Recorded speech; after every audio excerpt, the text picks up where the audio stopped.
मैं तो फकीर हूँ, बाद लोग मुझे मलंग कहते हैं। भले कहीं सियाचिन से लेकर नगर पार तक सारे पाकिस्तान में सहमता है।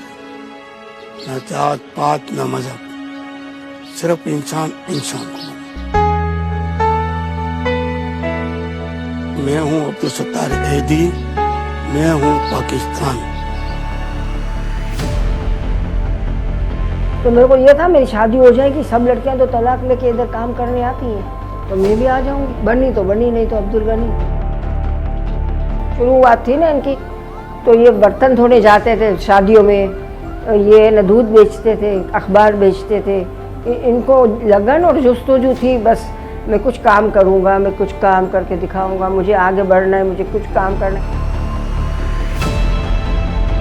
Across the nation, 1,800 ED's ambulances serve in different cities and villages of Pakistan. पारा चिनार में दवाओं की फराहमी और मरीजों को एयरलिफ्ट करने के लिए ईदी फाउंडेशन की एयर एम्बुलेंस दिन में 3 परवाजें कर रही है। जंग के मकाम पे खड़े हुए हैं और ईदी फाउंडेशन की टीमें जो है यहाँ पे पिछले 2.5 दिन से रेस्क्यू कर रही हैं। Our shelter homes have given a roof to thousands of homeless individuals. For over 7 decades, ED Foundation has been the haven for humanity.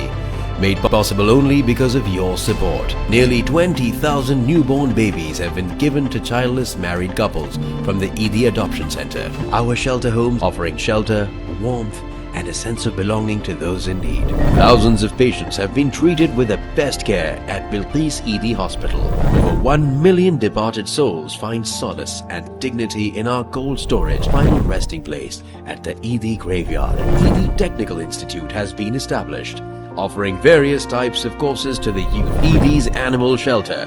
300 different animals are taken care of. ED Foundation has been actively involved on an international scale. ईदी साहब का जब तक सफ़र था, हमने अभी तक आधा जनरेशन भी हमने क्रॉस नहीं किया। एक जनरेशन लगती है किसी की भी क्रेडिबिलिटी बनने में। एक जनरेशन ईदी साहब बाहर बेंच पे सोते रहे, पूरा इलाका देखता था। शख्सियतें बनती हैं जनरेशनों में, फौरन नहीं बनती। मम्मी चाहती थी कि मैं पढ़ लिख के कोई बैंक मैनेजर बन जाऊं। अच्छा। लेकिन मेरा जो दिल था वो ईदी साहब के साथ जुड़ा हुआ था। ईदी साहब लोगों के दिलों में आज भी जिंदा है और जज्बात की हद तक जिंदा है। मैं आम इंसानों का बंदा हूँ और ढूंढने के लिए आम इंसानों में जाके मुझसे मैं मिल जाऊंगा।